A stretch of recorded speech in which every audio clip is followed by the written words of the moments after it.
So,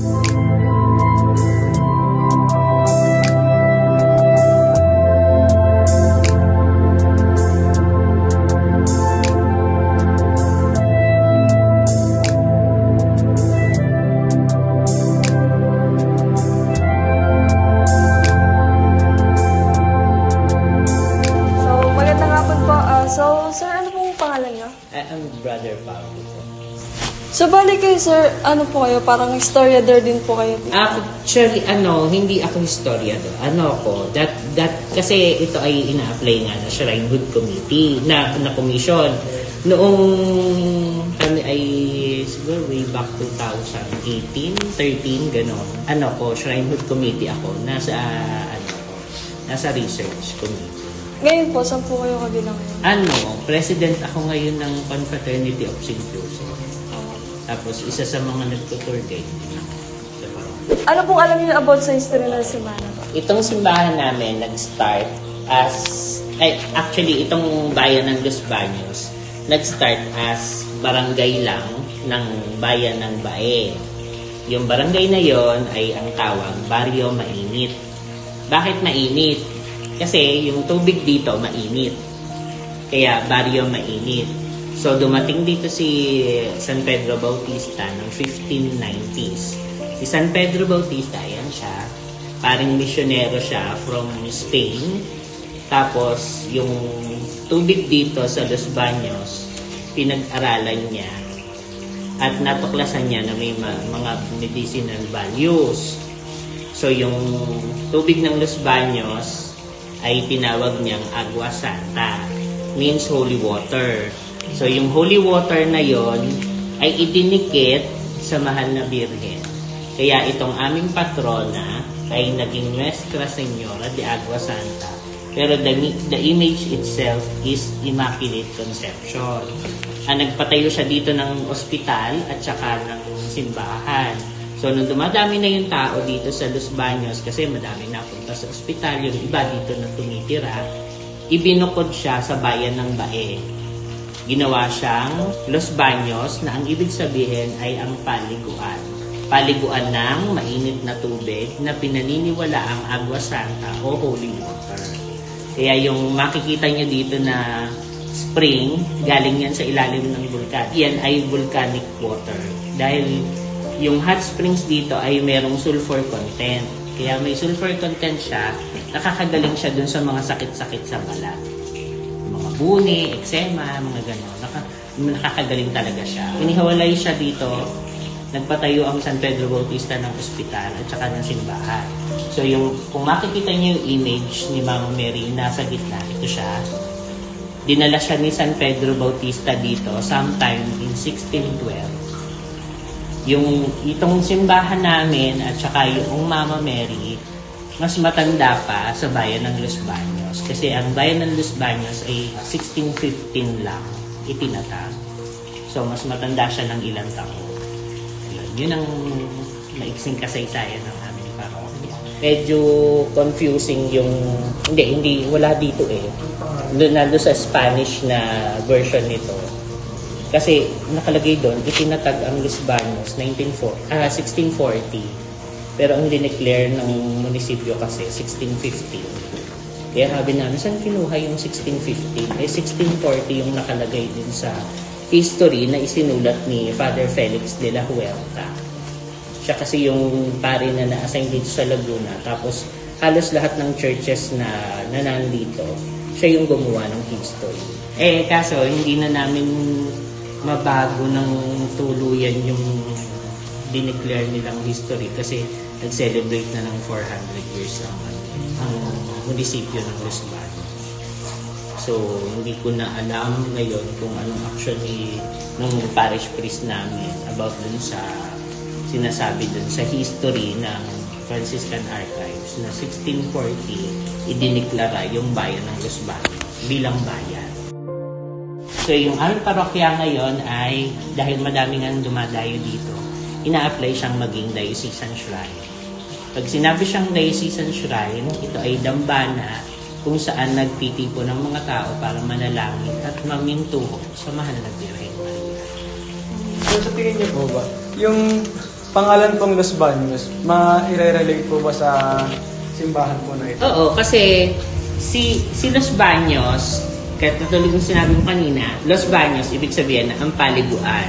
Ang paliguan ng mainit na tubig. So, nandito yung mainit na tubig ng Los Baños na healing water na pinaniniwala ang Agua Santa. Ibig sabihin ng Agua Santa, holy water.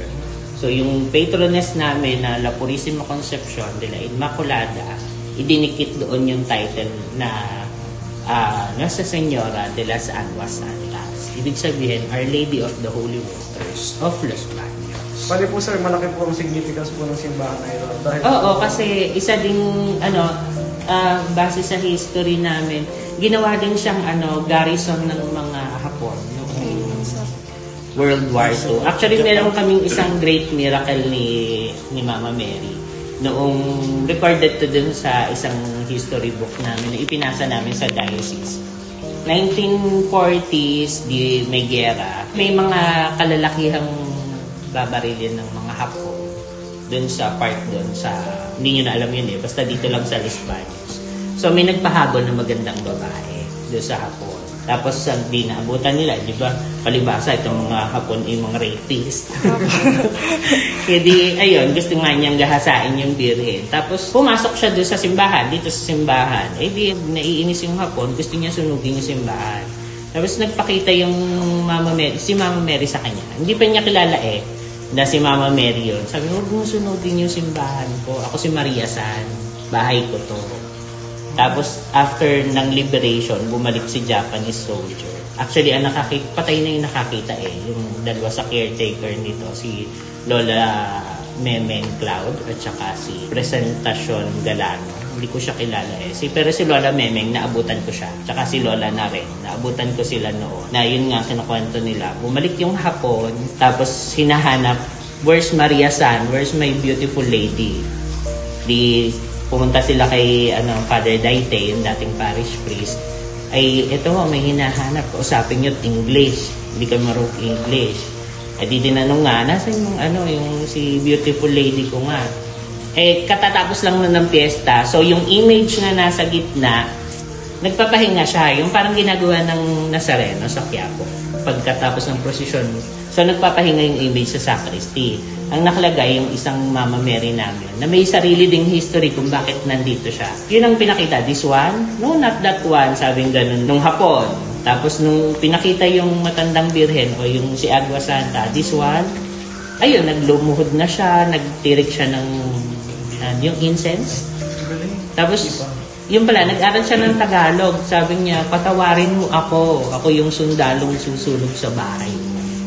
Tapos, mga late 2008 or 2009, yung descendants ng Japanese, nasimba pa sila pag fiesta. Pero ngayon, wala nang nasimbang Japanese. Bumalik po pala talaga siya para... bumalik siya para makita niya yung beautiful lady niya. Yun yung isa sa miracle ni... Hindi nabuhay po yung tatlo pong babarilin. Hindi tatlo, madami. Madami po? Isa yung lolo ko doon sa bahay. Kaya nakakatawa ka. Sabi ko, talaga? Kisero pa. Sabi kong gano'n. Hindi nga. Nakita namin yung magandang babae. Pero nabuhay po sila? Naligtas po sila? Oo. Kasi nagpulasan na sila nung umalis yung Hapon at mga umalis po yung Hapon? Hinabol yung magandang babae nga. Kasi ang ganda-ganda. Tapos nagulat nga sila ng pagpasok nila. Yung Mama Mary nasa gitna. Yan yung yun yung hinahabol namin. Yung ginagawa nyo dyan. Ayun. Tapos may isa pang event. Din yun. Taga-Hapon din.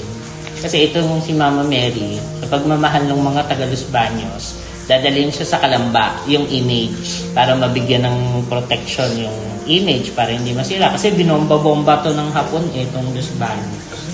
So pagdating dun sa pantalan ng Los Baños, yung anuhan ng bangka, si Mama Mary, malapit na siya sa pantalan ng Kalamba. Yung bangka, yung si Mama Mary, bumigat na halos lumubog yung bangka.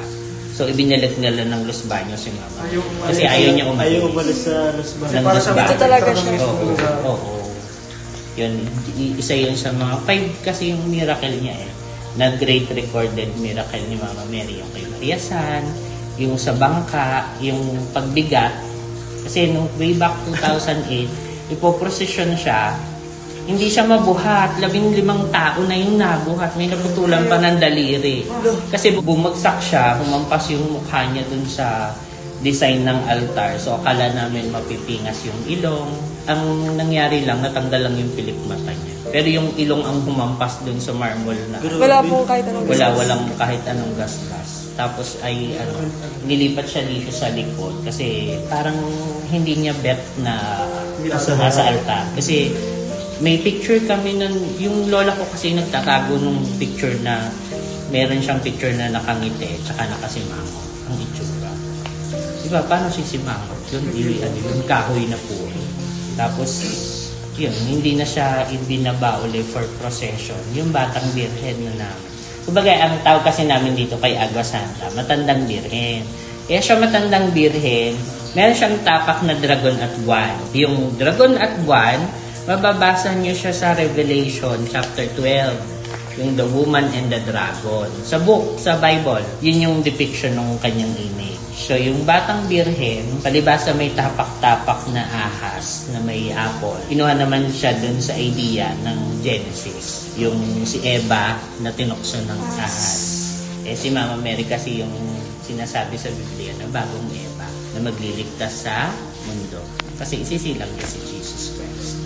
Actually, yung binigay dito sa parokya, yung ni-request namin sa Rome, yung veil ni Mama Mary, yung nandun sa gitna, na may magandang lalagyan. Yun, dito yun. Binigay yun noong nito lang, September, bago mag-birthday si Mama Mary. Parang yun yung gift dito ng Rome. Yung velo na yun, yung ginamit ng Mama Mary nung pinanganak niya si Baby Jesus, yung ginamit. Kaya, pareho siyang relic na ni Mama Mary at saka ni Jesus Christ. Yung ex-velo. Kasi ano yan, portable yan. Pwede siyang inumin. Pinag-aralan na sila ng UP Biotech. Itong tubig. So, malinis siya. Pwede po sa Pwede niya hawakan. Pwede siyang inumin. Actually, may mga nagpatotoo na dyan na gumaling sila. Ering yung buntis na, yung gustong magkaanak, tapos hindi na daw. Uminom lang dyan. Tapos mayroong mga regular na kumukuha ng mga tao. Kung may lalagyan, pwede kayo magdala. Pero meron din kami binibentang bottles, 20 pesos. Pero walang bayad din. Yung pwede kayo din mag-ilangos, inumin lang. Malinis yan. Meron kasing resort dito sa likod ng Liceo de los Baños.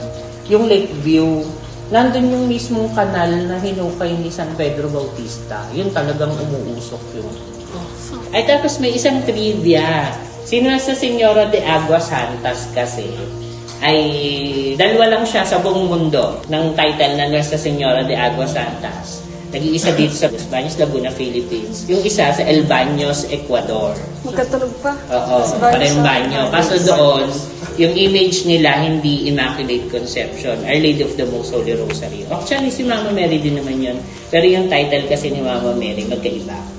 Pero naka-ano siya sa Holy Waters din. hot water po ito. Hindi, malamig din. Dito lang ito kasi ay hospital chapel, itong simbahan namin dati. Di ba, lahat ng ospital may mga chapels. Opo. Kasi malaki yung ospital halos parang 50 hectares yata yung ospital. Part ng hospital din yung Camp Macayo Sakay. Yun. Tapos yung pinaka-chapel ng hospital, ito yun. Yung isa sa tinayo ni San Pedro Bautista. Si San Pedro Bautista kasi missionary siya dito sa Laguna. Tapos, ang mga tinayo niya simbahan, yung simbahan ng Pakil, simbahan ng Lumban, simbahan sa Kalayaan, Laguna. Inaanyayahan namin kayo pumunta dito sa Immaculate Conception Parish, dito sa may Los Baños. At dito nyo rin makikita yung hot spring na... Hot spring, Miraculous Hot Spring. Yeah. Pwede nyo bilhin yung holy water na hot spring na nasa bote, 20 pesos. Pwede rin kayong makakuha dito ng maliit na papel na kung saan na magbibigay sa inyo ng konting kaalaman tungkol sa history ng simbahan na ito. Correct? A. Okay na po. At dito na po rin tatapos ang aming Like, share, and subscribe! vlog! Bye!